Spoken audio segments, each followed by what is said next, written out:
Then the Lord said to Noah, "Go into the ark, you and all your household, for I have seen that you are righteous before me in this generation.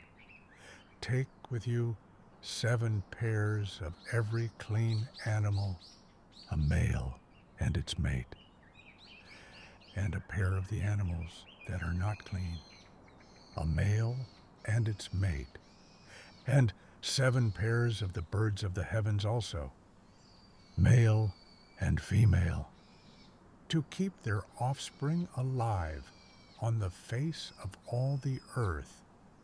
For in 7 days I will send rain on the earth, 40 days and 40 nights, and every living thing that I have made I will blot out from the face of the ground." And Noah did all that the Lord had commanded him. Noah was 600 years old when the flood of waters came upon the earth, and Noah and his sons and his wife and his sons' wives with him went into the ark to escape the waters of the flood, of clean animals and of animals that are not clean, and of birds, and of everything that creeps on the ground. 2 and 2, male and female, went into the ark with Noah, as God had commanded him. And after 7 days, the waters of the flood came upon the earth. In the 600th year of Noah's life, in the 2nd month, on the 17th day of the month.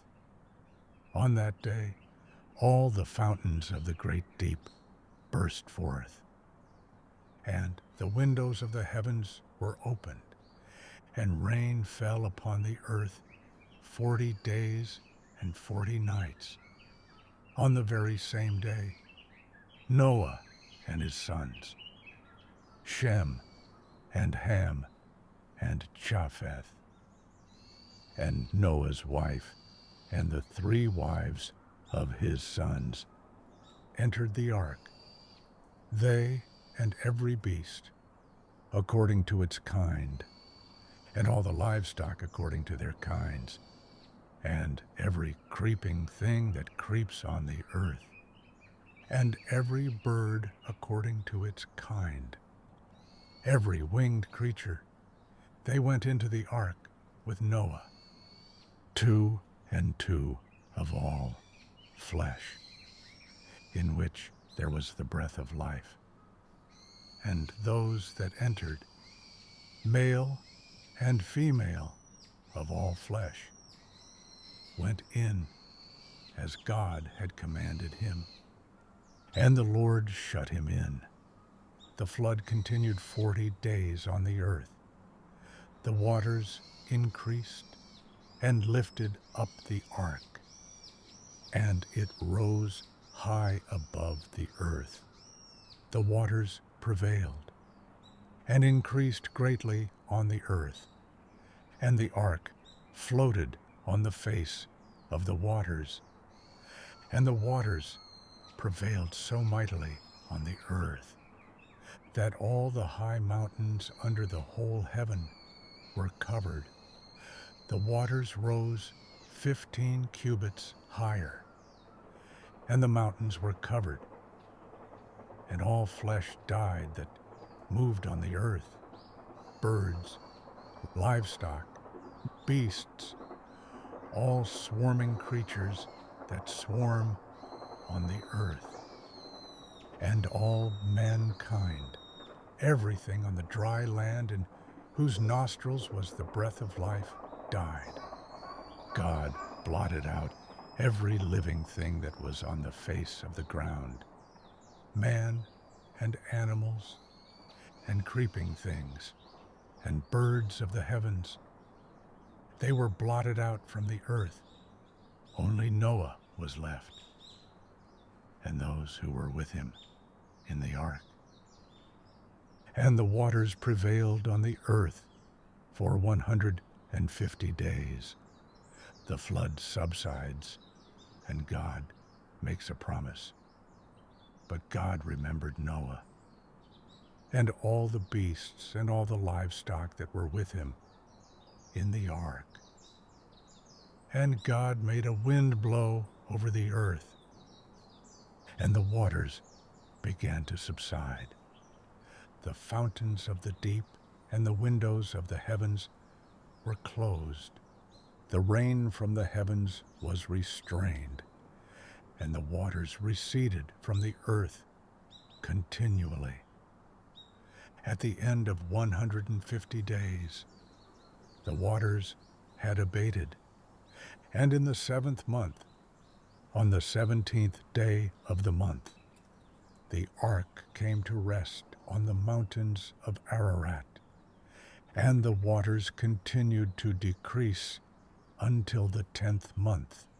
In the 10th month, on the 1st day of the month, the tops of the mountains were seen. At the end of 40 days, Noah opened the window of the ark that he had made, and sent forth a raven. It went to and fro until the waters were dried up from the earth.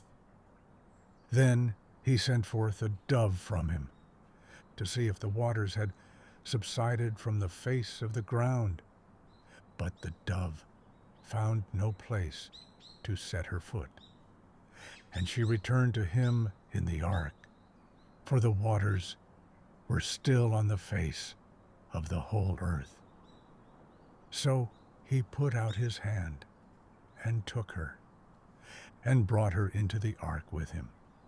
He waited another 7 days, and again he sent forth the dove out of the ark, and the dove came back to him in the evening.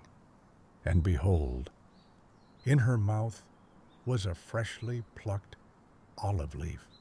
So Noah knew that the waters had subsided from the earth.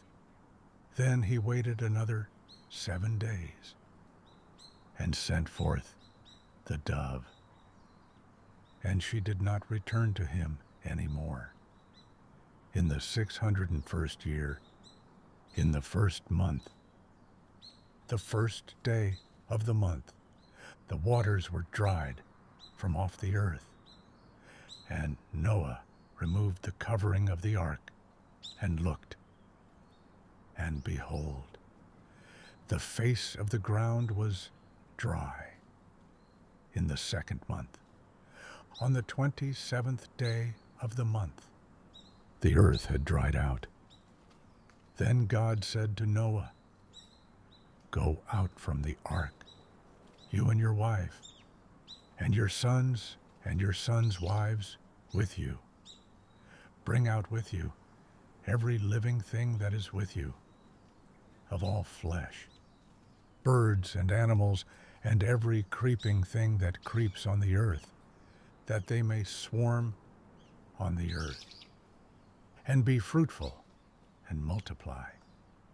So Noah went out, and his sons and his wife and his sons' wives with him, every beast, every creeping thing, and every bird, everything that moves on the earth, went out by families from the ark. Then Noah built an altar to the Lord, and took some of every clean animal and some of every clean bird, and offered burnt offerings on the altar. And when the Lord smelled the pleasing aroma, the Lord said in his heart, "I will never again curse the ground because of man. For the intention of man's heart is evil from his youth. Neither will I ever again strike down every living creature as I have done, while the earth remains, seed time and harvest, cold and heat, summer and winter, day and night shall not cease.